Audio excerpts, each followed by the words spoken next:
नाजरीन आप मेरे पीछे देख सकते हैं कि गाड़ियों की जो लाइनें हैं वो लंबी लंबी लाइनें, यहाँ पे कतारों में खड़े हैं लोग, और सुबह से यहाँ पे वो लोग रुल रहे हैं। उनको पेट्रोल बिल्कुल नहीं मिल रहा, स्पेशल लोगों को यहाँ पे मिल रहा है। तो ये गवर्नमेंट में क्या मसला क्या है? या तेल स्पेशल लोगों को मिल रहा है कि नहीं, आम आवाम को भी मिलना चाहिए? तो इस हवाले से आप गवर्नमेंट को कुछ, या डीसी साहब को मतलब इस हवाले से कुछ इकदाम उठाने चाहिए। जी अस्सलाम वालेकुम जी, हम इस टाइम गिलगित एनएस पंप पे खड़े हैं। सुबह पिछले 3 घंटों से यहाँ पे खुआर हो रहे हैं, आवाम पूरी खुआर हो रही है। और यहाँ पे जो जिनकी सिफारिश है, जिसके आगे मतलब मामलात है, वो लोग अंदर सिफारिशी सबके सामने तेल डलवा रहे हैं। ये एक आवाम के साथ मजाक है। मैं खुद पीटीआई का डाई हार्ड वर्कर हूँ। मुझे आज तकलीफ़ हो रही है कि हमारे कायद का विजन था कि रूल ऑफ लॉ, अमीरों और गरीबों के लिए बराबर कानून, आज हमें इधर ये नज़र नहीं आ रहा है। तो हमारी मुतबाना गुजारिश है हुकाम बाला से इस चीज़ का नोटिस ले और ये मसला हल करें। कल डीसी साहब कह रहे थे कि हर पंप में तेल मिलता है, तो इस हवाले से आप क्या कहना चाहेंगे? सर मैं आया हूँ, मैं बेसिकली गीज़र का हूँ। मैंने अभी वापस जाना था, तो मैं सुबह 1 बजे इधर आया था। इधर आने के बाद इधर तेल नहीं मिला। मैं गया जी आगे, यहाँ से वो बैरियल तक गया हूँ, वहाँ पे भी किसी पंप में मुझे तेल नहीं मिला।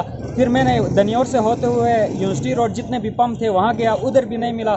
फिर किसी बंदे ने मुझे कहा कि 4 बजे उधर एनएस पंप में पेट्रोल दोबारा मिल रहा है। जब मैं इधर आके खड़ा हुआ तो अब टाइम हो गया 4:30, तकरीबन 3:30 पे मैं इधर आया था, तो कहीं पे भी पेट्रोल का कोई मतलब मैं लाइन पे लगा रहा। तो मैंने कहा चलो सारे लाइन पे लगे रहे, तो मैं भी लाइन पे लगता हूँ, लेकिन यहाँ पे कुछ और देखने को मिला। अच्छा, यहाँ पे मैंने ये भी सुना है कि स्पेशल गाड़ियों, स्पेशल आदमियों जिनकी कॉल्स आती हैं उनको तेल मिलता है, तो आम आवाम की क्या गलती है? उनको तेल क्यों नहीं मिल रहा है? वजह क्या है? जी बिल्कुल सर, यहाँ पे कुछ लोग वहाँ से घुसे हैं, ये रेंजर्स वाले जो वर्दी में खड़े हैं, उन्होंने, मैं अंदर पेट्रोल पंप में वैसे खड़ा था, मुझे बाहर भेजा एनएस वालों ने। बाहर भेजने के बाद मुझे कहा कि इधर से जाओ, या अगर इधर से नहीं जाओगे तो डंडे पड़ेंगे, फिर इसका मज़ा नहीं आएगा। मैं शरीफ बंदा हूँ, मैं इधर आके खड़ा रहा। फिर इधर से हम देखते रहे कि 6-7 गाड़ियाँ उधर सब आवाम के सामने, उन्होंने अपनी टंकियाँ भरवा के यहाँ से निकल गए। अच्छा, तो आप पीटीआई के फ़ैन भी है, पीटीआई के आप कारकुन भी है, तो खान साहब का विजन क्या था, उस हवाले से भी आप बताएं। और अब क्या हो रहा है?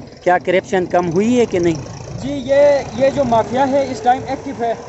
इंशाअल्लाह जब खालिद खुर्शीद साहब गिलगित में आएंगे तो हम एज अ यूथ, ये मतलब हमारे पास वीडियोस भी पड़ी हुई है, और जो बंदे इधर जिन्होंने तेल दिया है, आवाम के सामने मजाक किया है, वो कैमरे की नज़र में महफूज हो गए हैं कि हम सीएम साहब के टेबल तक ये बात पहुंचाएंगे, और उम्मीद करते हैं कि खालिद खुर्शीद साहब इस मसले का हल निकालेंगे और माफिया के खिलाफ खड़े होंगे। लेकिन अभी तक तो कोई इधर, आज हमें महसूस हुआ कि यहाँ पे माफिया अब भी एक्टिव है। ये देखें नाज़रीन, ये लोग यहाँ पे खड़े हुए हैं एनए स्क्यूट्स पेट्रोल पंप के पास। लंबी यहाँ पे लोगों की लाइनों की कतारें यहाँ पे लगी हुई हैं। ये देखिए गाड़ियों की कतारें, सुबह से यहाँ पे ख्वार हो रहे हैं, लेकिन ये लोग सिर्फ स्पेशल लोगों को पेट्रोल दे रहे हैं, और बाकी आम आवाम का ये लोग अंदर जाते हैं तो वो एनएस कोर्ट वाले अंदर जब जाती है तो एनएस कोर्ट के जो हैं वो इनको भगाते हैं अंदर से, इनको सोटियाँ मार के आम आवाम को यहाँ से भगाते हैं। और स्पेशल लोगों को यहाँ पे तेल मिलता है, और स्पेशल लोगों की गाड़ियों को और गवर्नमेंट की गाड़ियों को यहाँ पे तेल मिलता है। तो वीडियो में आप देख सकते हैं स्पेशल गाड़ियाँ जिनको तेल यहाँ पे मिल रहा है, और जो आम आवाम जो हैं वो आप लोग देख सकते हैं बाहर यहाँ पे खड़े।